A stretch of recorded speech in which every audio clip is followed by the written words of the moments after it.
katika nkubuuze kubanze namwandikira paka akufia nani tolumanyi ndumanyi amisooka kati n'ekirala wabaawo balwayitaaza abalala sigweka kwasaganya era ino olimba lwe yazaako awo after fia nani baluyita mazima ngasirumanyi luli awo nga vidiyo eri mu kyaki vidiyo gye baali bagambye nti kyaki kuwebula ki vidiyo tegenda kuddamu kuzannya olimba baluyita mazima novite yaluwandiika then alina n'olupya olulala olwadda ku mazima baluyita sumulula olwo olwogundi yaluwandiika omuvubuka eyayimba ne palaso nsaba ekisooka bannayuganda ebbugumu erisooka obukozi terisobola beerawo paka tosobola alimentaininga kujjawo ng'osigadde okola ebyo ebyakwagaza tugeze amawulire ago so fresh kid amawulire agaaliwo ago gakendeera ate nga togalinako control lwansonga tetwafeekinga nga mafeekingi gaali nga real so tegakyaliwo si kibi wabula ekirungi nti asoma era ayimba asoma ate ali mu kiraasi enzibu ennyo nti P5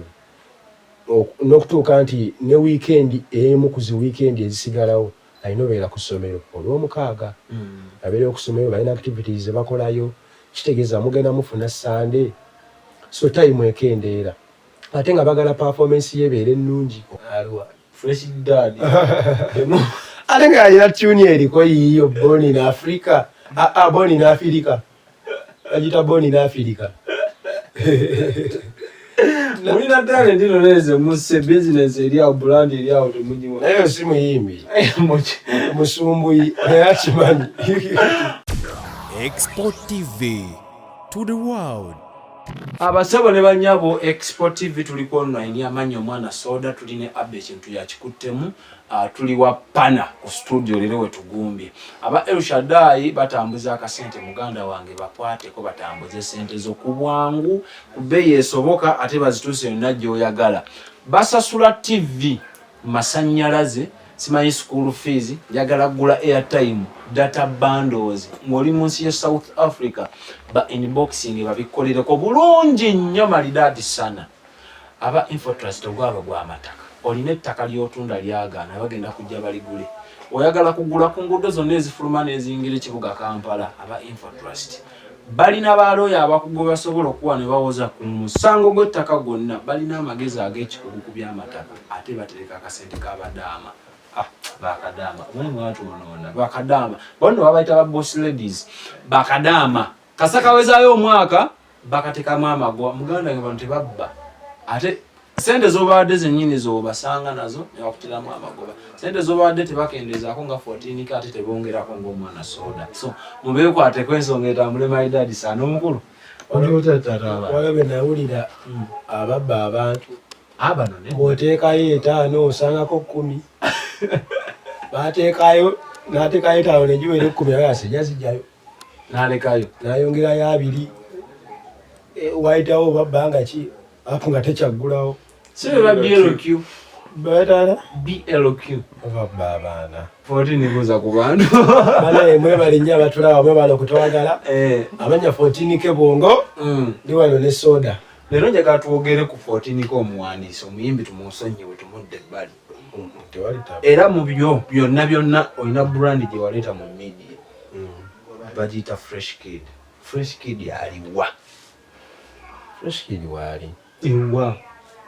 abeerawo ewaka abeerayo ku ssomero ne mu music mwamutuusa gy'alaga ne mugana kati katumuggyeko engalo awaatuuse tanatuuka naye nga waali okusinga ali nnyo ne taata we kati taata yakolanga manager nga ke yateeka ekisooka asoma nnyo kati ali mu P5 ekirala juga ate waba asoma time agimala nnyo nani ne muzeeyi so time waba agimala nnyo ne muzeeyi kitegeeza kituuka nga muzeeyi yamulina ennyo so kitegeeza obudde obusinga bumala naye 14 omwana oyo musical alinga yasaamuuko ku maanyi peesi yakendeera obunafu obwo bwotokyayiiya kati kankubuuze kubanze namwandiikira paka akufiya nani fiya nani tolumanyi ndumanyi amisooka kati n'ekirala wabaawo balwayitaazi abalala sigweka kwasaganya era ino olimba lwe yazaako awo after fiya nani baluyita mazima ngasirumanyi luli awo nga vidiyo eri mu kyaki vidiyo gye baali bagambye nti kyaki kuwebula eki vidiyo tegenda kuddamu kuzannya olimba baluyita mazima novite yaluwandiika then alina n'olupya olulala olwadda ku mazima baluyita sumulula olwo olwogundi yaluwandiika omuvubuka eyayimba ne palaso nsaba leero nsaba n'abayimbi bangi abesitategeyasimanyi babiyani simanyi bani imba olw'amaanyi leero nsaba wanzikira mukasaanyi bulungi kw'omulwanyi maninja atambulira muli eyo munda kyali ayo eddoboozi mwerabidde ogenda kunfumbira bo bamutegedde kati olimba londumanyi omuyimbi simumanyi omuyimbi w'amaanyi oyo naawe omwana aluddewo mwerabidde nedda wakabi wamaanyi odimario yalukola so music amulina 14 enyimba ezo bane zikubaludda luli omwana amaanyi nga omuto oyo ava mu mawulire nedda kiri bwe kiti ekisooka kyenjagala abantu bamanye amawulire gaalina ensonga lwaki gabeerawo kati tuli ku fresh kid anti ye nga ye amawulire ago gabeerangawo lwa kusika mugwa enkayana ezaabeerangawo akitegeera nti bagambye taata agambye omwana tagenda Dubai kiga omanyi bannamawulire tewabeera sitolo etambula eyo neekuba wiiki Francis agobye 14 neegoba naawe 14 avudde mu Texas fresh kid agenda sigalawa ekakuba wiiki so kati essaawa zino enkolagana weeri taata talina wagenda kayana naye agenda kayana nani maama ali kontere naye talina wagenda kayana naye so amawulire ago bwe gatyo ate jjukira entertainment yaffe etambuza nnyo amawulire amabi kati tegakyaliwo kati ku fresh kid amawulire agalina otambula ate temugenda kukola zisitanti so ogenda olaba era amawulire agatambula yeesimbyewo ali ku video shoot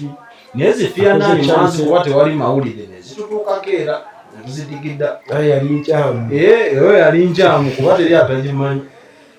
nedda kati olaba by the era kirimu ne music nti music kiwali music yeetambuza yekka munange biba ebintu bibiri ekisima ne waaka lulimu lwe lwali lw'amaanyi era nebaza mukama nti kirabika mu nnyimba zena zemukoledde bwe ntandiko zibenya ezisinga zonna zibadde zikuba Francis nani nina believe nti bw'ogatta Francis n'ogatta 14 ofuna fresh kid yayimiridde ali strong kubeera Francis bwe yasigaza 14 nga fresh taliiwo nga 14 taliiwo fresh yatagalamu Francis n'agenda 14 nadda fresh n'akuba ate n'agiramu neŋŋamba bano abayaayi bonna bona ekitegeeza 14 balina kubeera wamu ne Francis omuto kubanga abugula olaba n'enkolagana eba ebazimbiddwamu kati abantu balina kyebamanyi abantu bamanyi 14 wabeera fresh wabeera abantu bamanyi fresh wabeera 14 abeerawo ekitegeera kati ekintu kyenkoze bakyagala nnyo nyiira bakiwa nnyo amata era neze ennyimba ezimu waliwo abazinga 14 luliyimba lulogo walukoze ogamba olusiba tolusiba kibi ku lwayito ate oli omulala so ndowooza kyekyo nti waliwo n'abalinga batwagala olw'okuba Francis olinga agamba nze abaana abo kamuga oyo so naye bw'avaawo wabaawo ekikyuka so era onaawulira nti no 14 ayawukanye ne fresh waliwo ate era abafuna negativity eyo tya ze mbadde fresh mbadde mwagala lwa 14 enkolagana yaabwe tewa 14 mbadde mwagala lwa fresh so oluusi ndowooza zezo ensonga n'ekisima alina management management weeri njagala management yeffe baba bakolagana nabo MC Eddie oba omumanyi MC Events manager Eddie gyaliyo mu kavaze naye nga bwenkugambye ebisinga kati mazike fresh daddy Yatukumye boni. Owa born in Africa. Yasi yatugumbudde butugumbuzi. Ye decision maker. Ye final. Lwansonga yalina omwana. Ate ye guardian we. Gaye taata. Tosobola amala gasalawo nga taata tannabakola ki. Kati gwe buwandiika osasulwa owandiika nga werowisha. Ebyo byaffe nga ffe mu famire byaffe. Kaletegeeza gwe atakoze obuvunaanyizibwa bwe. Nsongera mu manda. Wate waliwo kigenda mu maaso 14. Gwe atakoze obuvunaanyizibwa. Already kugambye wakaddawo ennyimba 2. Eziriwa 14. Nedda ezo ba promotion teyenkanye ya luli. Luyinza oba favor ani abalu promoting. Era ffe mwafa. Era promotion ebaddewo neyinza oba favor yaliwo teyenkanye na favor ya zino. Era zo zirina bafaani baazo. Waliwo natuka baida ekintu kyannumanya abaana batandika baida baali boogera ku bya Kabaka Mwanga. Brother 14 fresh kid yalina amaanyi mangi nnyo okusinga Kabaka Mwanga kuba alina n'ekyakola ng'akuba ne music. N'essaawa zaakati mumulaba wali omwana yalina talent y'okuyimba ate ng'akyayimba ekibuzo badde bakikubuza. Abantu be basuula omuyimbi n'omuyimbi aba tagudde. Oshegera. Ate ngenda owulira ng'ate gw'oyimba nnyo ennaku zino ne ŋŋamba omusajja kalaamu eri omutwe yagiwanika n'agamba yeka agwambala eka yoyo propaganda gwe muteekawo ataba mulungi.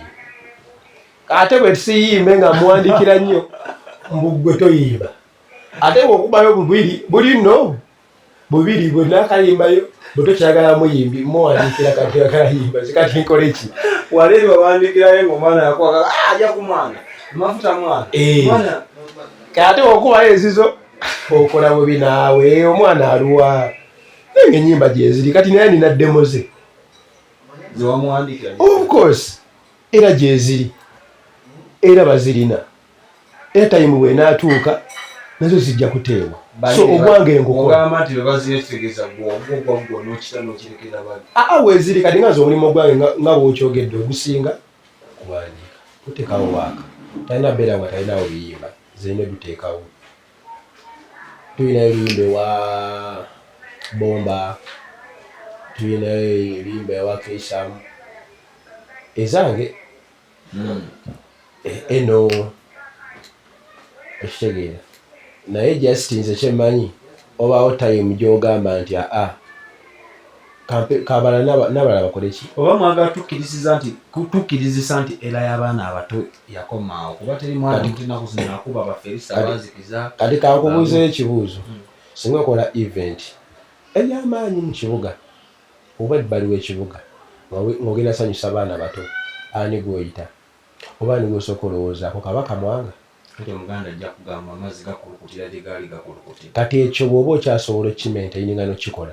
oba w'amaanyi. Lwaki? Nti togenda tegeka nkuuka sijja gamba nkuuka tugenda kukola event ya kiro. Of course ba headliners okulembeze Fresh Kid oba okoze kikyamu si bwe kiri. Kaakati omukyakaze ng'agendamu ebyo ebivulu agenda kugamba Fresh Kid sikyamulaba si bwe kiri. Kati ate tosobola kukola event y'abaana n'oleeta palaso si bwe kiri. Era ogenda leeta Fresh Kid ne munne Felista akuba enkadde enki ennyimba. Of course kati kankubuulire akuba enkadde n'empya naye era omuyimbi bw'ajja ku stage basinganamu banja nkadde okusooka naye wadde n'empya ziba n'amakulu naye nga kati gwe z'ogamba enkadde ye banteeka ne bambi banteeka ne bambi size enkadde tukuba lulwo yakola ne shiru gulu lulwo oyo 14. Lwaki ate ogamba zange si zange zize ng'atalizo zikubira zize 14 zona zize paka batekayo kati mazima lwerubaddeko lunoonyaako si kulunoonya olumanyi oyimba olumanyi toyagala kukkiriza. So kyengezaho kugamba nti ekisooka bannayuganda ebbugumu erisooka obukozi terisobola beerawo paka tosobola alimentaininga kujjawo ng'osigadde okola ebyo ebyakwagaza tugeze amawulire ago. So Fresh Kid amawulire agaaliwo ago gakendeera ate nga togalinaako control lwansonga tetwafeekinga nga mafeeking gaalinga real. So tegakyaliwo si kibi wabula ekirungi nti asoma era ayimba asoma ate ali mu kirasi enzibu ennyo nti P5 n'okutuuka nti ne weekend emu ku zi weekend ezisigalawo alina obeera ku ssomero olw'omukaaga abeera okusomero balina activities ze bakolayo kitegeeza mugenda mufuna Sunday so time ekendeera ate nga bagala performance yebeera ennungi obutaswaza era tumutaddeko n'amaaso naffe bebiri bafaani tulinda kitegeeza era bagamba nti essaawa zino temufokasinga nnyo ku music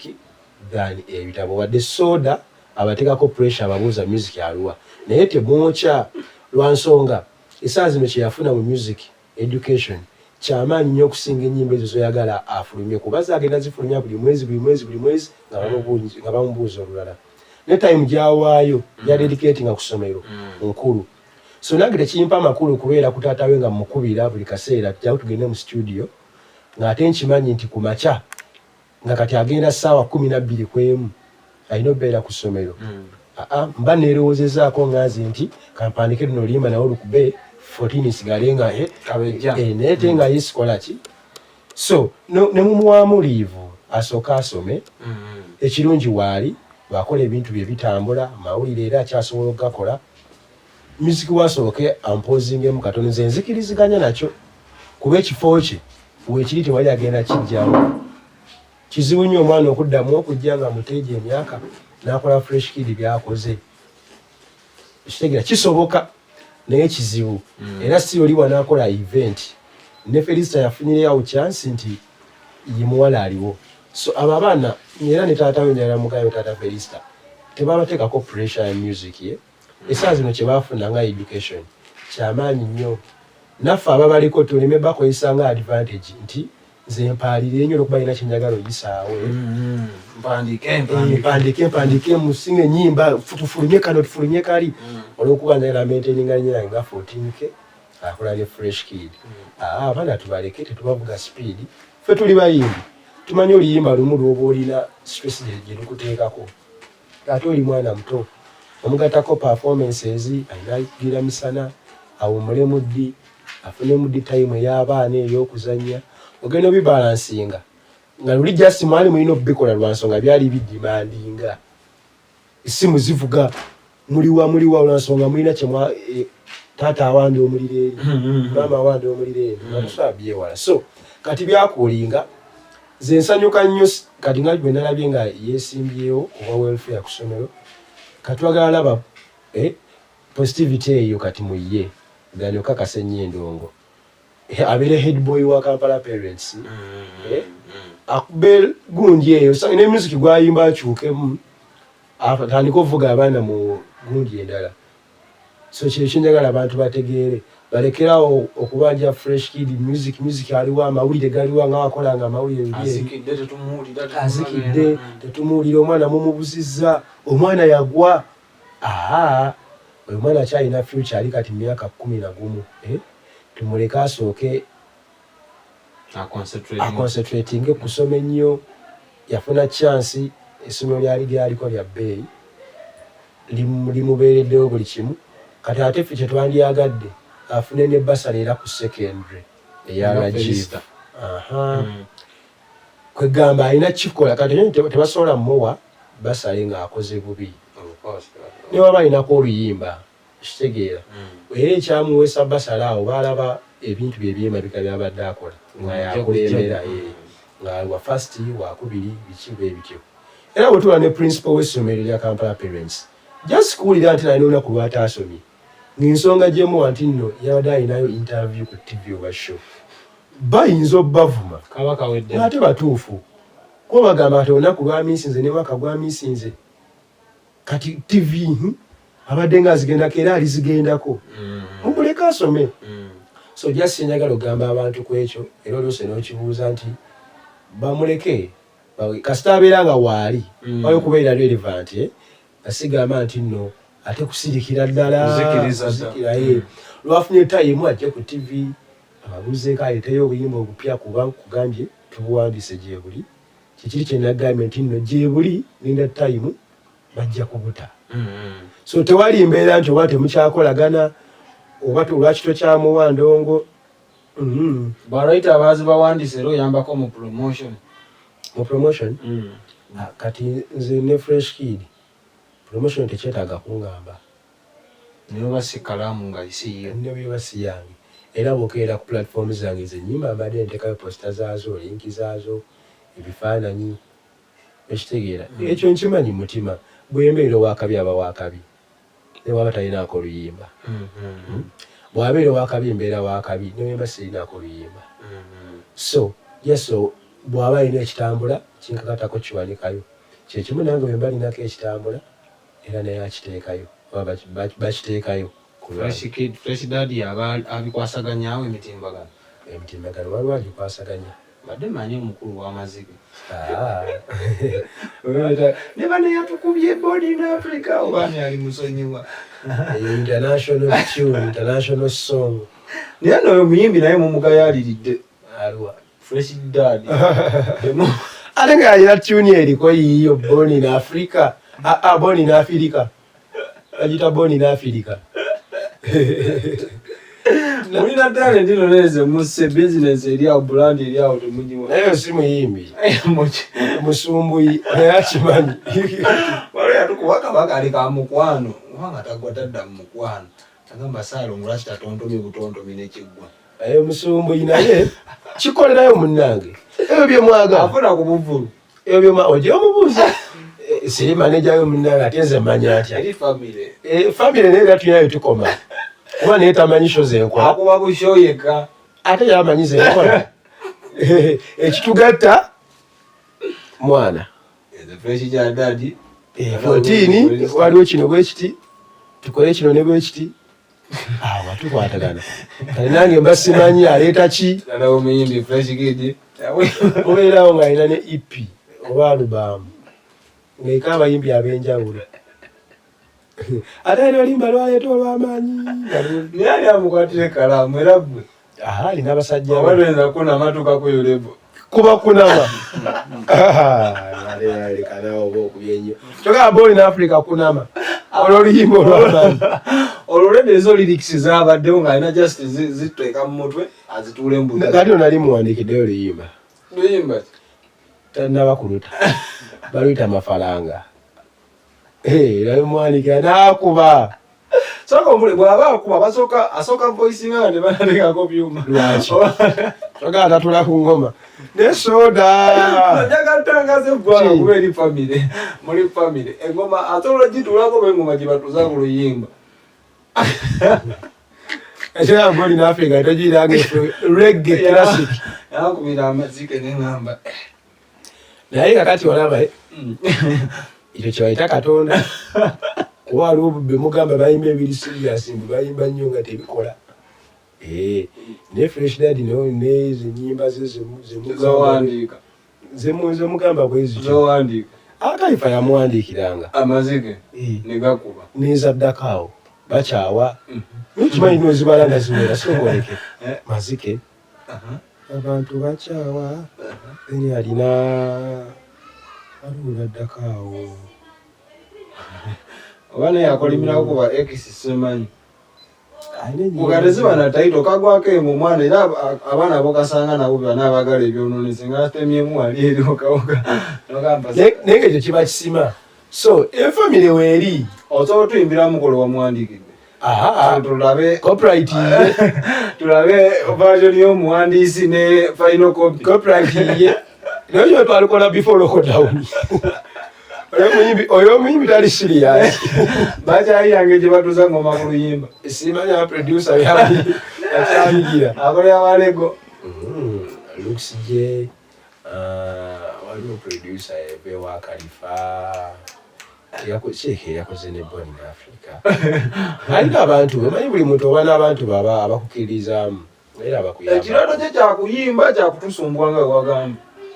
ekirooto kye kyakuwa abantu kye bamusuuliramu lwa nsonga ne Fresh Daddy we mumusanga mumubuuza ng'osirise kati mu kubaddamu akola atya oba oli awo ndi simanyi vagini gaalo